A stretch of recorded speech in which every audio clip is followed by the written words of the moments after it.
오늘 말씀은 남쪽에 있는 유다 왕에 관한 이야기입니다. 르호보암의 뒤를 이어서 유다 왕이 된 아비암이라는 왕의 이야기입니다. 이 아비암은 통치를 3년밖에 하지 않았습니다.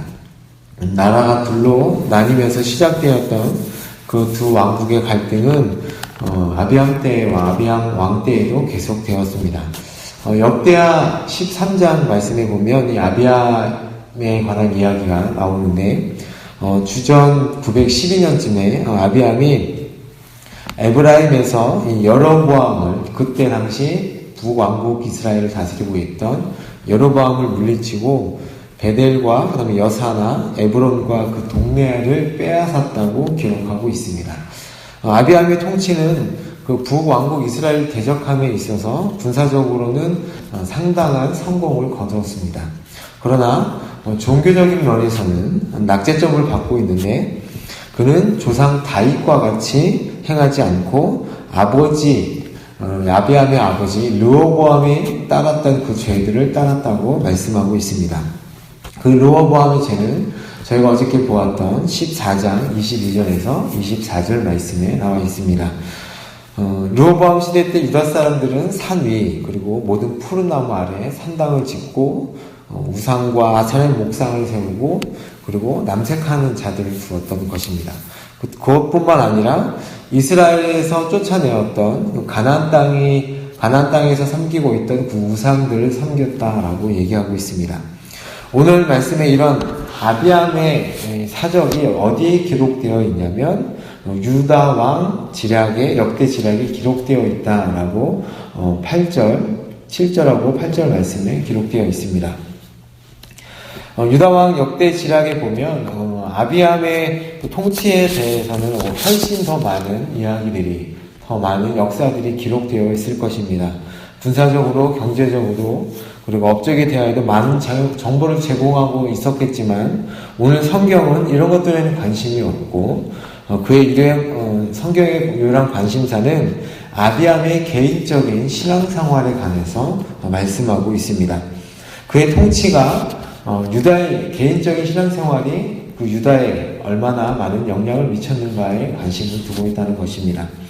앞으로도 이 말씀에서는, 열왕기상 말씀에서는 유다와 이스라엘 모든 왕의 통치를 평가함에 있어서 어디에 관심을 두고 있냐면 바로 신앙생활, 종교생활의 유일한 기준을 가지고 관심을 두고 있습니다. 여호와의 신정 통치를 지향했던 유다와 이스라엘 같은 나라에서 국가의 흥망성쇠는 결국 그 나라의 최고 지도자의 신앙생활에 좌우된다는 것이 성경의 관점이기도 합니다. 오늘날 교회가 신정통치를 추구하는 믿음의 공동체를 생각할 때 이러한 모임의 지도자로서 교회 리더들과 그다음에 리더들은 이런 오늘 말씀을 주의 깊게 봐야 합니다.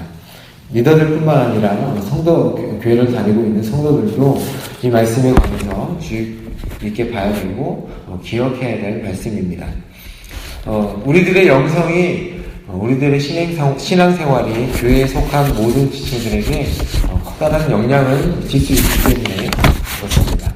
오늘 말씀에 보면 4절 말씀처럼 3절 말씀 마지막 부분에 온전하지 못하였으나 라고 되어 있는데, 원어에 있는 4절에는 그러나 라는 단어로 시작됩니다. 아비암이 여호와께 이렇게 낙제점을 받았지만 하나님께서는 옛적에 다윗과의 언약을 생각하시고 그의 대를 끊지 않으십니다. 다윗이 죽은 지 60여 년이 지났지만 다윗의 그림자는 아비암 시대 때에도 드리워져 있고 앞으로도 두고두고 유다 역사에 있어서 은혜롭게 영향력을 미칩니다. 하나님께서 수차례나 유다 왕들에게 분노하시고 그들을 멸하기를 원하셨지만 번번이 다윗을 생각하시면서 마음을 돌이키셨습니다. 이 일을 통해서 성경은 하나님은 한 번 약속하신 것을 끝까지 지키시는 분임을 말씀하고 있습니다. 또한 다윗에 대한 언급은 우리에게 커다란 도전과 소망을 주는데요. 다윗을 설명할 때 뭐라고 말씀하냐면 우리아의 아내를 범한 죄 외에는 범한 것이 없다라고 말씀합니다. 5절 말씀에 이는 다윗의 햇사람 우리아의 일 외에는 평생의 여호와 보시기에 정직하게 행하고 라고 말씀합니다.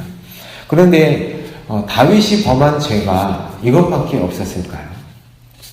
다윗은 실수로 많은 죄를 범했습니다. 예를 들어서 하나님의 명령을 어기고 자기의 국력을 자랑하기 위해서 인구조사를 한 일도 있죠. 그 일로 인해서 하나님께 징계를 받은 적도 있습니다. 이것은 다윗의 죄가 아비암의 죄보다 상대적으로 덜 심각하다는 것이지 무죄하다는 뜻은 아닙니다. 그것은 다윗의 일생에 전반적으로 평가할 때 하나님 보시기에 대체로 정직하고 바르게 살려고 노력했다는 것입니다. 유다와 이스라엘의 왕들을 평가할 때 그 기준에 누가 있었냐면 항상 다윗이 있었습니다. 다윗은 그 하나님의 길을 똑바로 걸으면서 하나님의 눈에 올바르게 살았다라고 평가합니다. 하나님의 명령과 율법을 다 준행하고 잘못된 길을 가지 않았다고 말씀하고 있습니다. 이 기준으로 봤을 때 아비암은 그 마음이 온전치 못하다라고 오늘 본문에서 말씀합니다. 이 말은 하나님의 마음과 전적으로 일치하지 않았다라는 말씀입니다. 언어의 뜻이 그렇게 되어 있습니다. 그것은 그는 다른 마음을 품고 있었다.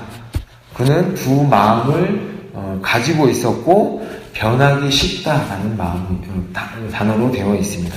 오늘 본문에서 아비암의 그 어떠한 지적도 서술하지 않지만 그의 평가를 한마디로 정의하면 하나님 앞에 온전치 못한 자입니다. 그 말씀은 한마디로 하나님 앞에서 마음이 나뉘어 있는 자라는 말씀입니다. 이렇게 하나님 앞에 온전치 못한 자가 받아야 할 하나님의 진노는 그 대가 끊기는 형벌을 받아야 하지만 하나님께서는 다윗과의 그 맺은 언약으로 인해서 아비암의 대가 끊기는 그 징벌을 행하지 않으십니다. 아비암의 죄악에도 불구하고 하나님께서는 다윗과의 영원한 언약을 기억하사 계속적으로 유다를 종속시키고 있는 것입니다. 오늘 본문을 통해서 우리는 하나님 앞에서 심심치 못한 인간들에게 베푸시는 하나님의 은혜를 또한 볼 수 있습니다. 즉 오늘날 우리가 살면서 무수히 실수하고 또한 넘어짐에도 불구하고 늘 그 구원의 확신을 지니고 끝끝내 믿음의 행진을 계속할 수 있는 것은 예수 그리스도 안에서 주어진 하나님의 그 언약 때문에 그렇습니다.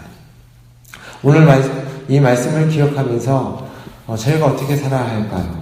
우리도 항상 하나님 앞에서 마음이 나뉘어지고 다윗과 같이 온전치 못하게 살아갈 때 그럼에도 불구하고 저희들을 벌하지 않으시고 그 약속을 기억하시면서 은혜를 꼭 인도하시는 그 하나님을 기억해야 할 것입니다.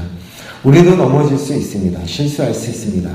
근데 그것을 인정하면서 더 죄를 짓는 것이 아니라 다윗과 같이 하나님의 길에서 벗어나지 않도록 우리의 마음이 아비암과 같이 불로 나뉘는 것이 아니라 하나님을 온전히 바라보며 최선을 다하는 하루가 되기를 예수님의 이름으로 축복드립니다. 다 같이 기도하겠습니다. 하나님 아버지, 오늘 하나님께서 저희들에게 주신 이 말씀을 기억하면서 저희들의 마음이 둘로 나뉘지 않게 하시고 하나님만을 온전히 섬기며 나아가는 하루가 되도록 주님 인도하여 주시옵소서. 저희들이 실수할 수 있고 넘어질 수 있지만 그때마다 주님 안에서 저희들이 넘어지게 하시고 실수할 수 있도록 주님 인도하여 주시옵소서. 그때마다 하나님의 말씀과 하나님의 그 언약과 은혜를 기억하면서 저희들이 일어설 수 있도록 주님 인도하여 주시옵소서. 오늘 하루 살아갈 때 저희들의 힘과 저희들의 능력과 저희들의 재능으로 살아가는 것이 아니라 하나님의 은혜로 살아가는 것임을 기억하며 살아갈 수 있도록 주님 붙들어 주시옵소서. 오늘 하루를 온전히 주님께 맡겨드리며 살아계신 예수님의 이름으로 기도드립니다. 아멘.